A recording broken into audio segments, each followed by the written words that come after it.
ça nango vouloir ce qui commune à niveau oyo et comme les problèmes oyo bato ba revoir bandele na bango awa yo kukomestre oyo revoir zelo na yo awa il faut yeba que zelo yo faut planifier yango vouloir comme moi je veux que zelo comme il a côté moko si vous côté mona zela pour légaliser après si vous faites que la mingi awa c'est déjà qui sont bato les gars mon avance en tout cas donc elle est très bien mais bazo raisonner zelo or nzelo yo ekobima tina armée mobutu eza nzela moko fréquentable d'ailleurs tala no ekolo monene toza nango ya basango bazalaka na pusenga batia meme bamabanga ya pambawa eta boya edd tala ozomona ndenge ekomi bangomba mabele oyo ya jaune baye kotiela bato awa burgumestre moto aye kotia yango ya or mabele ya jaune elingaka na mai te tala bokende mwa liboso wana bokomona ndenge ekomi poto ya kosakana te biso bato oteka na bamaison oyo tokomi mutuka moye telema nanango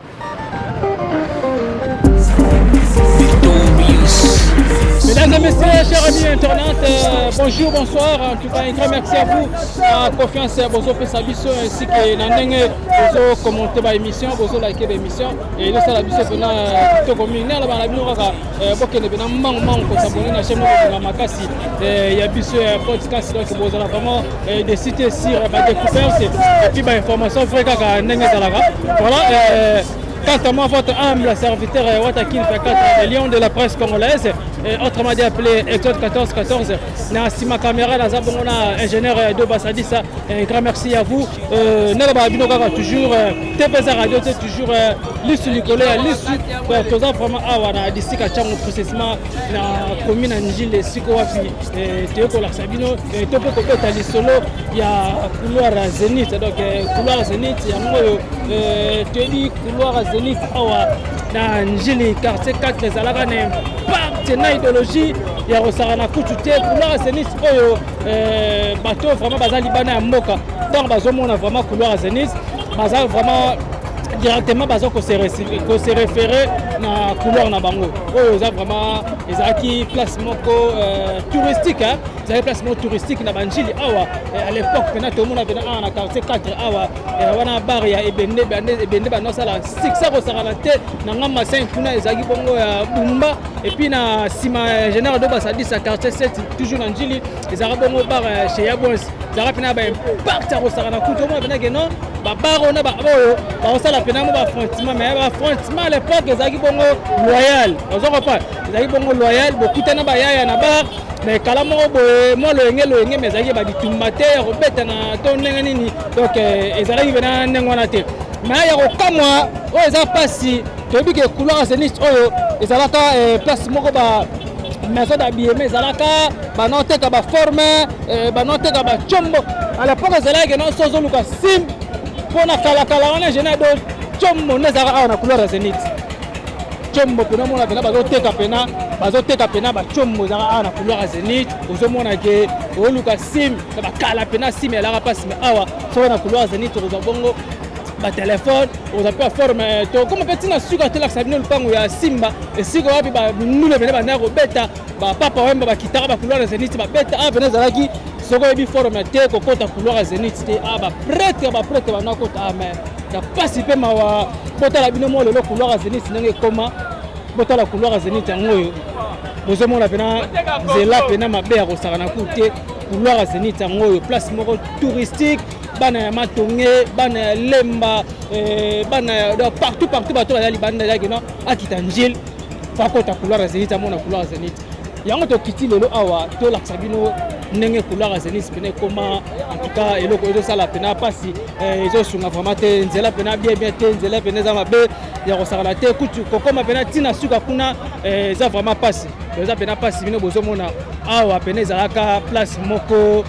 kitoko ya kosala te mais ta lelo ndenge couloir Zénith koma couloir Zénith na quartier 4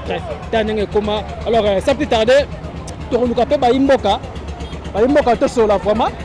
pona masolo ya couloir Zénith ça vraiment kitoko makasi donc tozola pena surtout dans le quartier ba ko expliquer biso pena to beta pena masole belé vous allez pena malam mingi merci beaucoup Steve Chapeau merci oyo eza biso na biso suka ya makambo eleki bandeli merci koyo ndetango na biso lelo eza lelo voilà bozoma na bino moko couloir zeni c'est ndenge koma pena lelo to ebite nzela oyo ezalaka boyete mais na kolinga pena sola pena ba papa na so pena ba papa ko za pena malamu mingi na moni ba papa bandi awa banda ko lobela ndilo yo ata réaction moko to mona nanu ki président de la République président Fachi nzela côté la kayango yo ti collège to betela ye maboko awa akenda ko zwa d'électeur na collège na nzela oyo to betele ye maboko banda ezaka na 2006 hein 2006 nzela kenda ko zwa la carte de l'électeur dans 2011 si jamais 2011 c'est une bosse anti 2011 comme ça mais bazo raisonnant côté 2016 hein oh la première élection na yo oh tant mais bazo raisonner nzelo te or nzelo yo eko bimati na armée ti ebimi même ti Mobutu eza nzela moko fréquentable d'ailleurs tala no école munene toza nango ya basango bazalaka na bosenga batia même bamabanga ya pambawa l'état boya EDD tala ozomona ndenge ekomi bangomba mabele oyo ya jaune baye kotiela bato awa bourgmestre moto aye kotia yango or mabele ya jaune elingaka na mai te tala bokende mwa liboso wana bokomona ndenge ekomi poto ya kosakana te biso bato oteka na bamaison tokomi mutuka moye telema eza te oteka ekomi tala ala bato ya leta lisusu dérangement donc tosengi na bakonzi na biso ya mboka babongisela biso nzelo soki ebongi eza lokumu ya njili merci beaucoup bokomisela biso sango ok merci beaucoup nasola pena papa ekola pena malamu mingi ekusana awa donc voilà en tout cas eloko oyo ezosunga vraiment te eza mpe pasi mpe mawa c'est très honte totala nanu avant ke nzela totala nanu couloir à zénith awa baprêtre bazala awa ya kosaka na kutu te mais ta lelo ndenge ekomi bosoto nayebi te soto ozokende wapi mbote papa komo na ye papa komo nanga miracle papa miracle avandi wapi bon naza mpe ka mwana nchili omoni toloba mpo na mboka na biso ndeti njili pena ezali commune moko boye oyo bato nyonso bayebiki njili aéroport de njili eza awa donc tosengi na biso kaka ke bakonzi batelela biso pene esika oyo meme soki nde toteka awa osati solo eza bato mosusu mona babwaka bamai ya manie basali te donc edérange biso pena makasi donc nzela oyo kande papa oti olobake Fachi azwa carte awa bavota Fachi awa meme le jour ayaka na njili ale 18 avant to voter aloba malamu meti lelo to senga na papa na biso pena mokonzi biso mboka ameka kotana no solution pona ya côté na biso njili mais ba beaucoup mesa ba selo te beaucoup mesa boaki ba mabele awa mais il paraît de toyokaki ba pese ba $20 par gouverneur $20 doit pesa ba beaucoup mesa nyonso ba $20 mais to sengi na beaucoup mesa na biso chef na biso abongisa biso pena koto ok merci beaucoup eteke mwana njili oyo tobengaka bino est-ce que lokola tola couloir ya zénith okoza mpe na mwa histoire mwa moke ya couloir oyo te bon histoire ya couloir oyo toyebi ke baprêtre babima awa donc awa eza place ya bamwanda bapapa wemba babima awa malgré na banini molokai mais bapapa wemba baya awa babiscuit des écoliers pena bana njili ebimisi bajoueur bamputu trésor bambala biscotte donc bato pene ebele donc njili pene eza histoire barené makondele donc njili pena eza histoire moko boye oyo bato nyonso babima na esika oyo donc tosengi ateke biso toza pena bakolo njili babokomesa na biso babongisa biso njili po ezala bien voilà ebongo nde tomona pena parce que toyebi couloir ya zénith parce que ezalaki mingi tomona oyo bamaison change nde banini bamoteka bilo mosusu mais ezalaki presque enayebaka na couloir ya zénith ezalaki na okozwa ntiombo okozwa elamba okozwa chaussure ozompa baprêtre ebele bakendaki na bamikili est ce que bakoki kosala mpe ata mo avant ke mpe gouvernement ya kotia maboko parce que couloir ya zénith eya mpe na molai makasi te bakobandaka babani makadame ti ata na iti bosomi institut na collège bosomi oza malamu parce que baprêtre bosolaka te na bango bakenda libanda bon baprêtre mpe baza mpe na makambo na bango yebi lelo ma pe chanza prêtre pas mon face à la famille na e ma belé mais to sengi pe na ba prêtre ngo ataki za prêtre ya njili ba da jongwa ila otoka mokonza njili oza ma belé na bino boko pe ko sape soutien moko boye bo salité ma belé na biso epesa biso ba makambu oye sala biso ke poto ma ba prêtre to ke to soutenir to mona même na balabala biso mo kuna na 4 na kisu sera ba kuluna ba kolo balabala bato bavana na poto bateli ke to sangana to tamo éclairage bazui basangani ba prêtre ya balabala basombi ba nini ba panneau batina balabala na bango mais soko leka na balabala o sentir que balabala éclairage pour ezala te éclairage ils appellent ba prêtre ba bimana ba balabala oyo to ba ba couloir ebende ba ngande bende mais le ba ngande bende ekufa do mona ka ke maramunio so pena na nchi ekufa et on te sing ba prêtre njili bo soutenir pena koto yo mutuna saleka bo alela regretaka ndenge nini couloir ngwe kufa bondeli mais OK bana njili pena to soutenir mabele na monsieur président bien même ce pena to teka awa to zana ba souci moto bongisa mo bongisa bo mona babite yo sa buta leta te ga bata leta pe balinga pe to bongisa bo balinga bango moko ba ya ba bongisa yo yango pena to sengi na ba continent boté la biso koto. OK moi deux trois personnes ont ébi pesa mo mbote bon na pesi no mbote na merveille zai na pesi mbote na maman nanga Elisa Iget Sompe bande konanga nyoso na balanchi mbote. OK merci beaucoup cher ami internaute donc tu as toujours awa na njili quartier 4 donc tu ko bete vraiment mingi pena ma solo ya couloir à Zénith bino bozo mona couloir à Zénith ndenge comment couloir à Zénith c'était pas comme ça à l'époque hein? Mais tozo mona pena passer sur la tête je suis mona moni place ba tongi ba tie ba tala ba buki wana ngana tanga pe wana na tanga wana molobe na tanga wana na troisième humanité électricité donc na tanga wana école mais lelo to moni komi nango boye awa ne bozo mona siko na kwa oyo bare bende donc bare bende yango oyo donc na avenue na mususu wana esiko wapi comment bar ya ebende zalaki tozokoma na tolakisa bino pe totama malamu parce que a pena za couloir moko ya kosaka na kutute ba prêtre pena bima awa et puis j'ai na kolinga vraiment voilà donc bozomona moi babiloko moka ya mike tikala na so na prêtre parce que le pena za masolo awa ya couloir ya Zénith donc voilà bonjour papa. Ah bonjour frère. Ah bien habillé. Ah je suis toujours bien habillé hein. Les arts religion hein. Merci beaucoup prêtre. Tu repousses sur aba mon appel que sur la place au couloir Zénith beba. Maman appel ba mon appel que non tu ça TV za radio té. Donc grand prêtre abeti pena ba nini mais tozo mona koto moi vendaski moi salité kaka. Ouais. Bon mon pour un problème il y a couloir à Zénith. Bon j'ai fait déjà au moins plus de 40 ans. À 4 couloirs. 40 ans, c'est beaucoup. Hein? C'est beaucoup. Bon, bana va coller,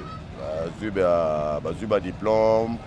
Toujours quand on a musalo, toujours ça là, on a couloir à Zénith. Bon, premièrement, on a zalaki changeur, de monnaie. Tu bandaki na bureau oyo, tu bandaki na bureau, tu retournes kumoko kuna. Bon, yebika ke monde on peut ça kokita komata. Tu vas descendre na bon, tu as créé ce staff ya la Firenze, ya Changula musique au Kina Japon plus. La Firenze, on a toujours mon koto. Mon koto ezana. Bon, pour na couloir à Zénith, vraiment couloir na c'est Zara boete. Couloir ezara très propre. Très propre, tu vas nous sepela na couloir en plus mais bon. Ezala qui lumière moko boye. Yakati ya nakata njili, nakata changu. Mais lelo tu dois comprendre que couloir est commis très sale. Bon, tu es bien que na salito couloir est commis. Toza na patron na biso, chef na biso, Fati Béton, mais ba misala nyo surtout oyo Fati Béton a raisonné que tu es bien que au salama.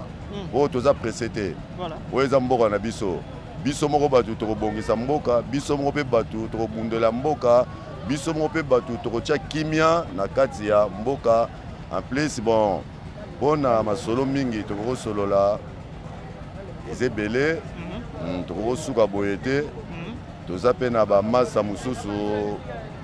tosana bona couloir bazana Paris ndeti banani neti Roger Ngemba zakuna toza na Mbonza gogo bon bazebele bona rotanga bango nyoso tuté voilà rotanga bango nyoso tuté le reste là wana nzambe apesa bango mbote apesa bango longue vie mpo omoni bamasa mpe oyo baza toujours à l'Europe wana basalaka moins fort na mwa mpo tobongisa couloir. Donc basalaka mpenaki batinda mo bakanyaka pardon batinda mwa mosolo pour ke bolandela mpe couloir na bino. Oui, batindaka mwa mosolo mpo tolanda mpe couloir. Bon sikoyo les problèmes toza nango couloir soki ekomi na baniveau oyo ekomi les problèmes oyo bato bakobwaka bamabele na bango awa. Yo bourgmestre oyo kobwaka zelo na yo awa il faut oyeba ke zelo oyo faut baplanifier yango couloir ekoma mwa propre omoi sikoke nzela ekomi kaka kote moko sikoyo kote kuna nzela mo eleka eza te en plus biso totekaka mingi awa soki nzela eza kitoko bato baza koleka mona vente mpe en tout cas eza kokende très bien. Voilà grand pote mais opesi kombo te bato balanda biso. Bon nga kombo na ngai Wali Watama. OK. Bon naza Njilois de naissance. J'ai fait déjà au moins na Njili 62 ans. C'est beaucoup hein. 62 ans na Koliawa. yango wana plaisir ya trop. OK. Merci beaucoup pote tokoka bona ndengo na te tokozwa moi avant que tokaba na yo tokoki kozwa moi nini moko ya mukie parce que bana ba petit na biso babotami bayoka kaka couloir à Zénith bayoka couloir à Zénith baba te couloir à Zénith kuna bana ko sala nini couloir pourquoi ba pesa ko kombo ya couloir à Zénith et aux amala miso ko expliquer bena bana na biso ba tobota makala mingi ta. Bon merci pour la question. Eza question moko très bien. Bon moni pour na bana ndenge baza kobotama ba misusu o bazaki na ba âge ba 10 ans bayebi à peu près ndenge couloir ezalaka mais ba oyo déjà ba ko komanda ba âge ba 30 ans bayebi couloir sikoyo ndenge ezalaka mais sikoyo différence eko kota sikoyo kaka bon pour la salité. OK. Salité eko kota on moni bon on peut toloba mingi ezate ezali problème ka ya gouvernement gouvernement lokola bazosala biso stade awa bien que en tout cas kotoyo et aux anoka toujours très bien l'état au salara pour l'état yenem dans Nzambase. OK. Ah merci c'est d'accord tout. Merci beaucoup là capote no bongo abeti ba weso na sewana na capote est-ce que ko tama 2 ou 3 personnes te bato ba bina libanda ya moka et ça la bien talaka 62 ans moi na njili bena makila plus 40 ans na couloir à Zénith ah ba ko zanga te. Bon, on a fait Simbote premièrement pour tous un mouvement à orchestre, on a vu à Miradora président Yakatia mouvement ancêtre, il y a président, on a fait Simbote les sous na Jansi de Ingo, na ba soutien oyo ya tchangula musique na Katia Paris quoi. Bon, on a fait Simbote na ba master mingi bazana Katia Paris. Pour se retenir comme un mouton, yo boire ingayité, yo boire ingayité, et l'ougra ba conflit. Pour mouton tout est ba boire aye. To boire à bateau yo, baza bata solo, baza bata katia monde ya Far West et Okinawa, Japon plus rive droite. Ah c'est ça. OK, merci beaucoup prêté donc voilà. Tout ça toujours awa na njili na couloir à Zénith, c'est bien besoin en tout cas couloir oyo pesara bongo ezaka na impact na idéologie. Mais lelo couloir oyo bino bozomona masolo ku échange donc ça l'était à kosakalaté ba nzela vraiment eza vraiment bien kututé bino bozomona en tout cas loko oyo ezo soka pe ça ba place moko boye ça ba place moko historique okoki kozala boye te faut sala ke no ba bongisi yango ndelo tozomona bongo comment la fois passée tozaki bongo na boulevard Lwemba tolakisa bino Lwemba ndenge ebebaki mais lelo bakomi kobongisa ngo toluka pese toujours tozala bongo na couloir Lwemba kolakisa bino pese sukaka nzela ya boulevard Lwemba ndenge bazo sala ngo toluka jupe na pour que tokitana mais lelo toza bongo awa nanu na quartier 4 na couloir à Zénith bino bozomona genado idéologie pe mekipe ko changer mo kila zo ba naga ngo pe changer ezaka za bena boyete awa ezaki vraiment sozo luka téléphone ozo luka forme ozo luka nini ozo awa na couloir à Zénith mais lelo tala ndenge komi en tout cas eloko oyo ezo sunga vraiment tezo sala pena pasi na ba mnoka toujours lisu de quoi lisu TV eza radio te merci ya biso yango oyo eza biso na biso suka ya makambo eleke bandeli mesiko yo ndetango na biso lelo eza lelo don't have to wait till tomorrow po tokende liboso tia kondima likolo na nyonso po mosika towuti nini te tomoni na nyonso tosali mekondi mekoli forever grateful I'm counting my blessing my way do I begin cause eleki mingi likolo na se kolekaba ute bandeli si tobengama balongi always give thanks for the life I'm living the coming is like I'm watching a movie. Donc voilà, awa siko tomeki kusana pe na katikati siko wapi awa pe kala oyo ezalaka vraiment ndako pesa pe na opesi mbwa boyi mutelaka mbwa linga musuni mais mbwa boyi ne musuni a préféré na mokuwa donc bare bende donc aveni nango yango yo siko bozomona bongo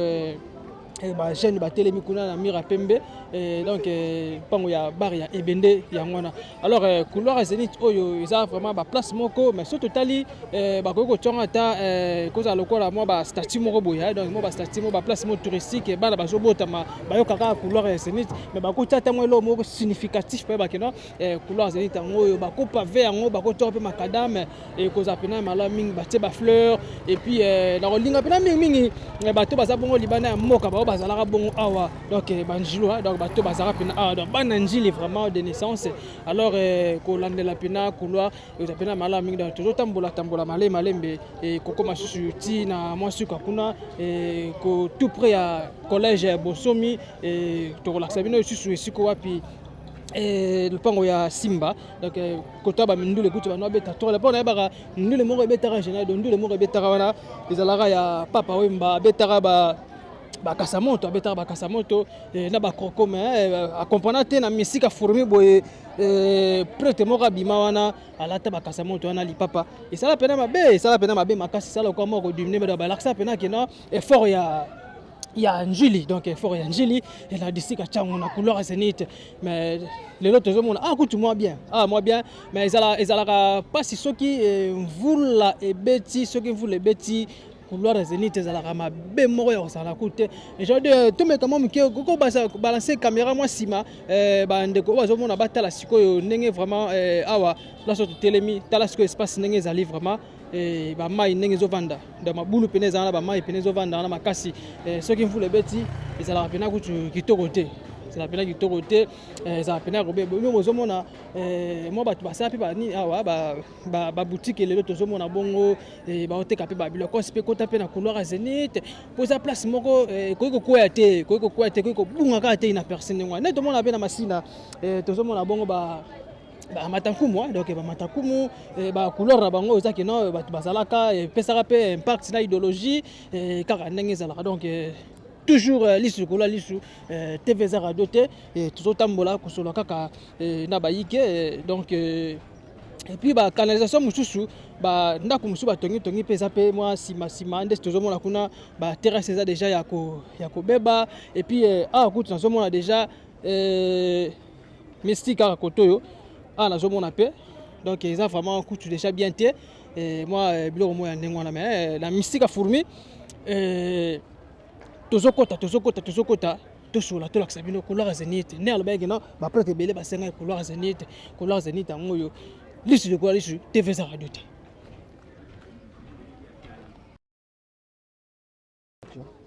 Donc voilà, chers amis internautes, nous s'abonner massivement et puis tina cloche de notification vous appelez mala mingi donc voilà nous avons tout ça toujours na district chango précisément na commune Njili quartier 4 na couloir ya Zenith donc bino bozomona couloir Zenith ndenge pe bande ko musuba utikoloba ke kumu ya Njili ayaki bongo kotia bongo ba zelo na couloir Zenith ba oto benga ba terre jaune wana soki vous les beti etaka poto makasi etaka poto yango prévenir bisemo tomoni yango pe ndoto ba mnoka geno TV za radio te toujours lisu likolo ya lisu yango tokiti pena sur le terrain to la sabino à l'époque pe jeune do ba terrasse bezala ki ozati le terrasse ezalaka ezaka pena propre aux hommes qui n'ont tout normal mais tu comprends terrasse mususu ezalango ya ko kuna makutu ba soki vous les beti mai moye le kapena ndenge longo bani ezalaka te yango ezo pesa pena moi passi donc molobe na bino alobaki ya ko tika bino te toza siko awa toujours la bino kaka awa kutu eza moi bien et ça moi bien par rapport ya ndenge nzela kuna na entrée kuna nzela pena eza pena mabe kutu moi bien mais ceux qui voulaient beti ezaka moi pas parce que awa ba terrasse ezate ba terrasse ezaka awa à l'époque terrasse ezaki awa tozomona bongo ba beto yango ba terrasse ezalaka mais na kilelo oyo ba kundi yango biso mo pe petit peu ba peneni ya ko entretenir pe biloko na biso parce que ceux qui tozo ba biloko salité tozobwaka ba ndesi ba zelo ba pampers et ba sachet alors moi maeleka pardon ndenge longo baneza te kutu azomona eza pe ya kokangama awa ezalaka pena nini osatiki libulu donc terrasse vraiment ezalaki mais lelo ekangami ezomona na susu bien pena te couloir ya Zénith ekoma salité awa ezalaki pena ke non obeti pena forme ba 16h 17h omona pena ke soko okoti couloir ya Zénith te ingénieur do basadisa donc musique on a pena njili il faut qu'il tapena koti pena couloir ya Zénith obeti pena forme lokola avec Charlie Wayinga benis ko mama ko matati matoko tena couloir ya Zénith to ke melata mo eloko moko na ebende na pe apata chombo ba boss ebele bazaka la banjila ba vena nga lokola ba G15 ba vena nga lokola ba mapadi bazaka pena awa ozomona pena avec impact na idéologie mais lelo couloir ya Zénith botala bino ndenge koma na place mo kuju na habité tokoma pe suna simba to lakisa bino toko mais kasu ko pousse na pe mo mukie na collège bosomi kolo basango batika 4 awa ezaka impact na idéologie kuna kutu kosala kutu RRT na bimiso na combien de pourcent soki obimika na C ya ba 70 ba renvoyer directement zonga palais luka école mosusu ya jena do basadi ça tane c'est sika o susu et ça vraiment bien te awa et kotala ka boza ke soki ndenge pe ba mvula pe sala boye likolo ça des hommes menacés déjà soki mvula beti awa déjà place oyo bandeko batutu batami tuka bana moto bakabase les alaka trop bakoya trop donc place oyo eza pena mabe donc mabe pena mabe ya kosaka na kutu te salité en plus soki mvula beti bangungia donc bangungi et puis bazokota bongo na bapalais alors mona ba malaria to mboka la biso Congo malaria kuta vidara nango te de malaria vidara te voilà neti awa lisusu tozomona bino bozomona donc to balai ne baneli tozela bino malé mais ti to koma na suka donc couloir ya Zénith yango c'était pas comme ça ils allaient boiter à l'époque ça la beauté donc ils avaient place moko boye ils avaient place moko historique mutu pena uti bela libanda mboga toke na njili na quartier 4 couloir Zénith donc il y a couloir Zénith donc avant ko ta couloir Zénith azomona déjà que lumière moko boye te ils avaient pena différent na ba quartier pardon na ba avenue mususu bino bozomona mais ata lelo couloir Zénith ndenge koma ba presque belé o bazala mekili ba sala ba succès et ba somba ba bila ma cher ba mituka cher banjilwa ba la quartier 4 bato bazala couloir Zénith ba presque belé pense ba kenda ba mikili mais ata lelo ndenge batika bon couloir bango za kitoko te kolandela ngo bon sango eza pena malamu mingi botala bino moko na ebite o so ngombe zolinge koma Kilimanjaro soki nini na ebite bazelo babwaka awa ti lelo solution za matemvula soki beti ekitaka malembe ti soki kolimwa te ebite TV za radio te toujours liso lokolo ya lisu tozaka na bango merci ya biso yango oyo eza biso na biso suka ya makambo eleki bandeli mais sikoyo nde ntango na biso lelo eza lelo don't have to wait till tomorrow poto kende liboso tia kondima likolo na nyonso po mosika touti nini te tomoni na nyonso tosali mekoli forever grateful I'm counting my blessing by way do I begin kozeleki mingi likolo na se koleka ba ute bandeli si tobengama balongi always give thanks for the life I'm living the coming is like I'm watching a movie soki nakanisi bolamu na yo elekelaka ngai osali ya kokama oduwa give in exchange koma koyembisa ngai liwaya so ndima mpe mpo nga nazwa bomo ya seko elekelaka ngai give to Caesar what belong to Caesar yebiso lokumu topesa na nkolo obimisa nga na molili opesa lilobo epelisa mwinda okomisa nzoto etonga donc voilà nasola pena ba mama na moni awa mbote mama mbote papa comment on est maman Arley maman Arley camerounaise. Non, congolaise, des pères et des mères. Bon, en fait, c'est l'Afrique qui gagne, hein, donc c'est la famille en fait. Est-ce que bon, bah là, tu as bien biso na oui. Oui. J'ai des amis camerounais, on peut balader Tavares na biso. Ouais. Ok, merci beaucoup madame. D'habitude que moi bazo bon so petit fait beauté naturelle. Mais là au couloir de Zénith à l'époque c'était pas comme ça. Alors tant que bon on a qu'il est là au ningue comme les ça bino de tant que ba Njili. En tout cas, je venais déjà à Njili. Si yo ça qui na yo kota na Njili, mais quand on parlait de couloir Zénith, les arabes plus de bana poto hein. Ok. Donc au mona muta uti poto moi na Njili sola uti poto aya vandi na couloir Zénith. Donc ça qui vraiment retrouvailles. Et ce n'était pas, la route n'était pas délabrée comme ça. Mais plus ce qui fait mal, parce que toi, on a référence à Mounene, c'est une grande école Bonsomi. Au Batbayebi, dès que tu descends Sainte-Thérèse, au couloir Zénith, c'est une école Bonsomi. Mais l'élo, il faut beaucoup de gauche à droite, parce que là, on ne sait pas ce qui se passe. En tout cas, en réalité, on ne sait pas ce qui se passe. Pourquoi est-ce que nous sommes abandonnés à notre propre sort? Comme le disent les Français, à quel sein dévoué? Pour que parce qu'il y a des enfants qui viennent d'ailleurs, qui viennent dans des différentes communes, qui viennent étudier ici à Bonsomi. Mais ils ont du mal, il y a Rokati Sanzela Oyo, parce que Nzela est baby. Nous sommes tous Congolais, nous sommes tous filles, fils d'un seul papa que nous connaissons tous.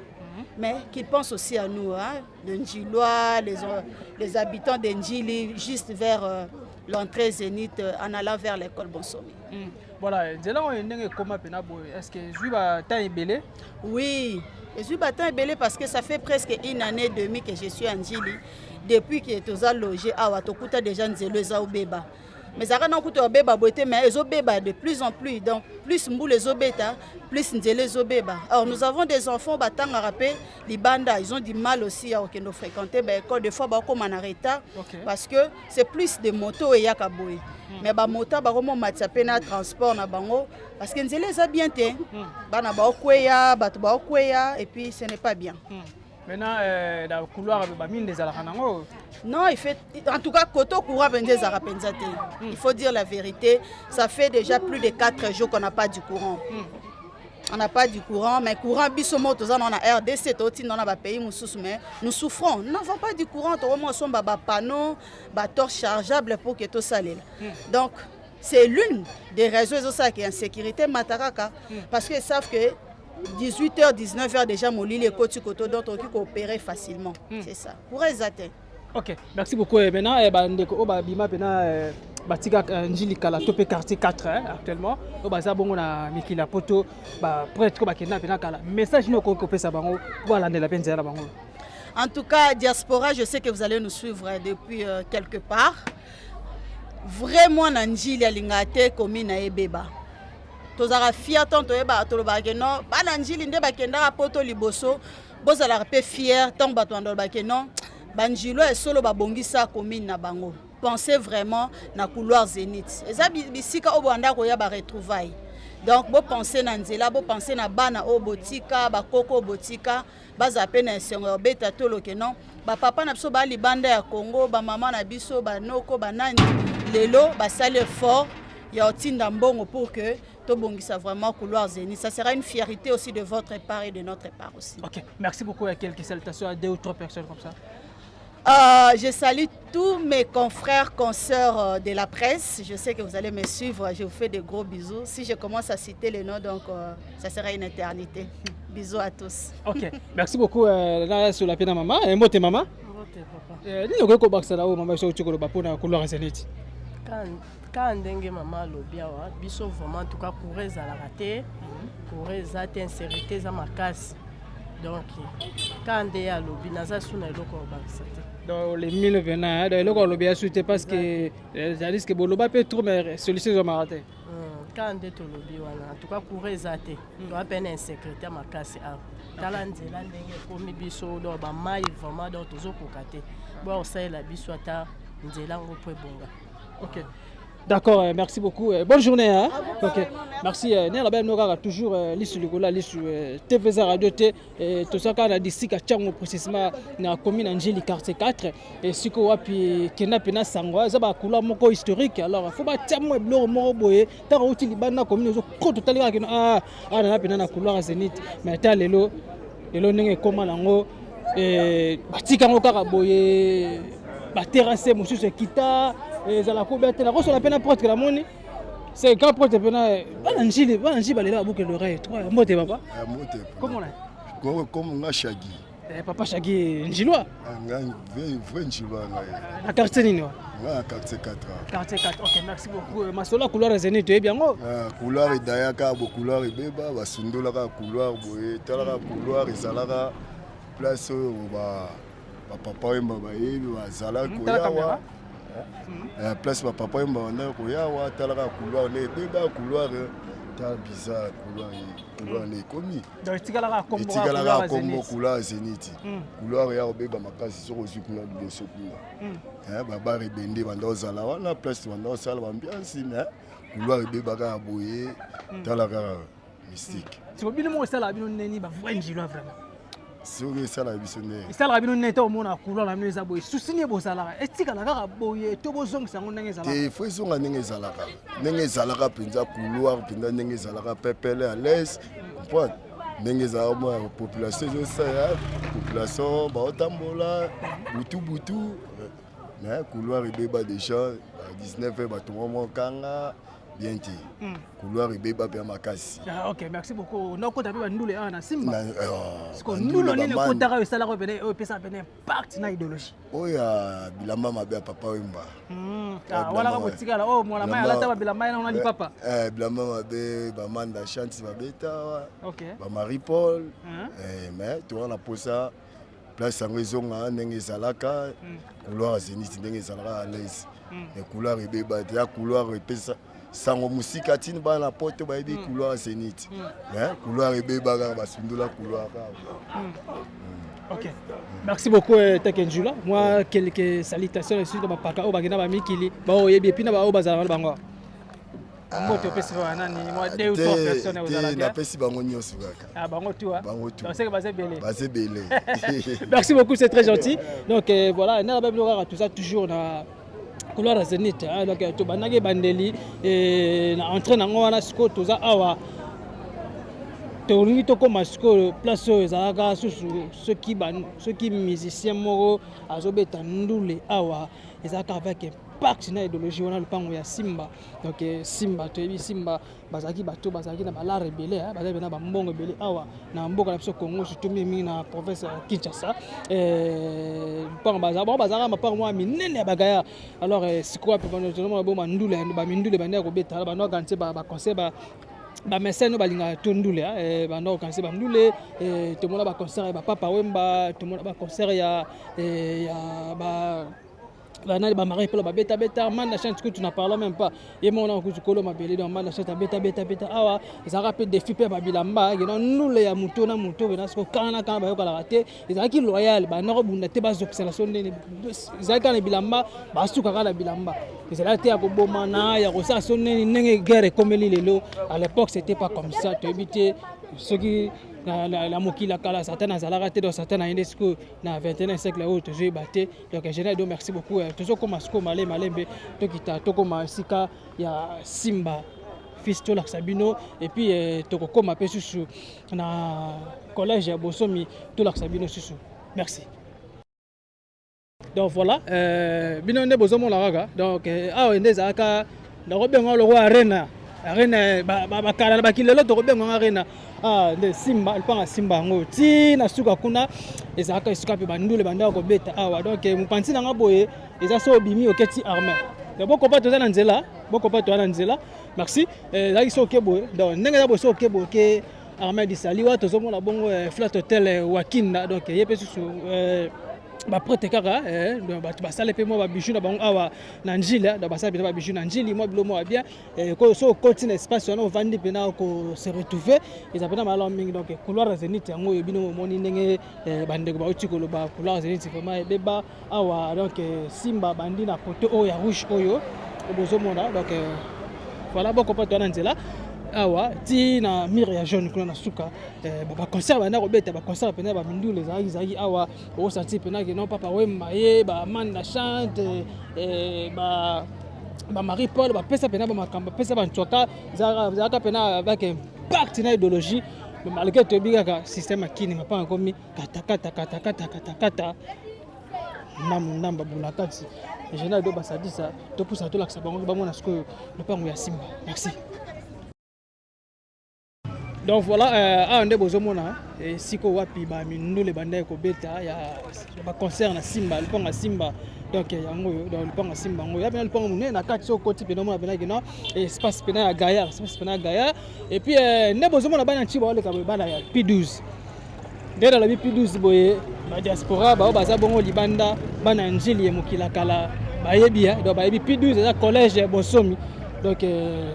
là toujours comme toujours mais qu'on repousse na to comme pe wana na collège Bosomi et P12 donc bande bozomona ba petit ba uniforme boye donc uniforme pardon et donc ba tanga bongo na collège Bosomi ndenge maman na uti kolba eza vraiment important donc eza vraiment important eza pena liloba moko pena malamu mingi nzela oyo bakoki kotika ngo bote parce que collège Bosomi oyo P12 en tout cas eza place moko parmi les écoles ça la fierté awa na disika Changu na commune ya Njili yango soki nesi na 5 premières parmi les 5 écoles na tika 5 parmi les 5 écoles ça la bongo fierté awa na disika Changu collège Bosomi akoyi kozala ta première awa pena. Voilà, ben, bakoy ko tapé makadam ko bandana entrée wana et vraiment tina suka awa ya collège Bosomi P12 te P12 et siko bota na 4 wana transcription bima ba ko mabongo bana classe ba kende ko tika bango na ba isika la bango oyo baso kende donc voilà couloir la Zénith oyo en tout cas et ça lui passe on a raisonné vraiment bah c'est à l'époque avec Charlie Wayungo mon azuma koko matati matoko ta couloir Zénith na que son belo forme au zuba bah boss Roni Malundama ton azo quartier 4 azo kota pena biga téléphone le couloir Zénith pona longola mo babile momoko boye bah lelo kotala ndenge komi boko po transco donc transco ba ko za bongo bana P12 ba ke kotika bango na ba et sika la bango bazo kende donc transport ya école kaka ya bana chik ya bana chik kotika bango na ba palais ba kota le pont na binote na venir pas au kiti au bo kito koti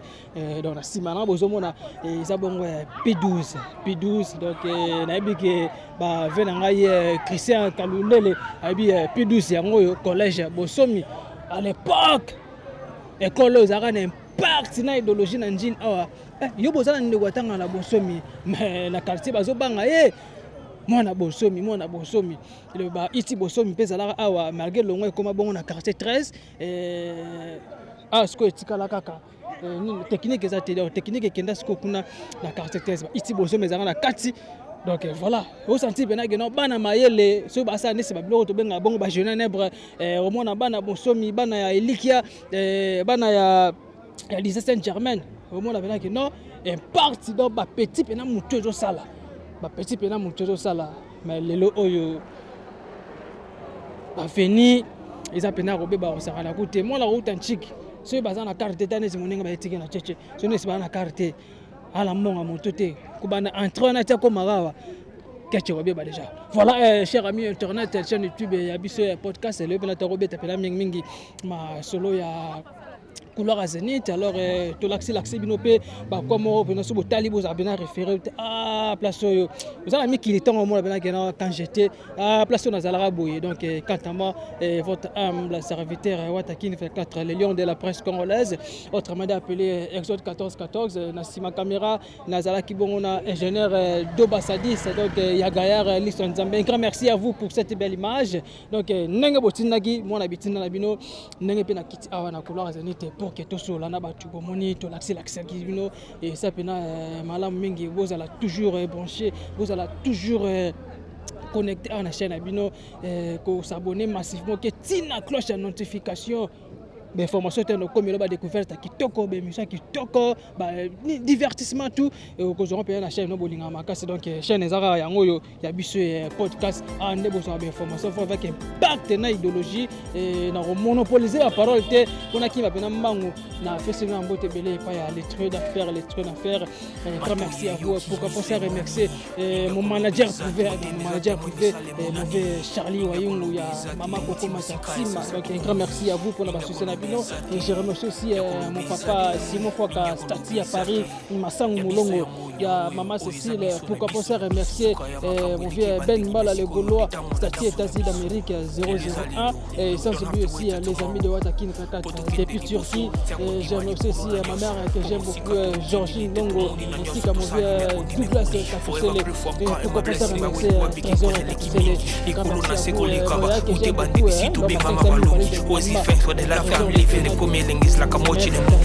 soki nakanisi bolamu na yo elekilaka ngai osali ya kokama oduwa given exchange koma koyebisa ngai liwa ya so ndima mpe mpo nga nazwa bomo ya seko eleokilaka ngai give to Caesar what belong to Caesar yebiso lokumu topesa na nkolo obimisa nga na molili opesa lilobo epelisa mwinda okomisa nzoto etonga makambo nakoma komona kokamwa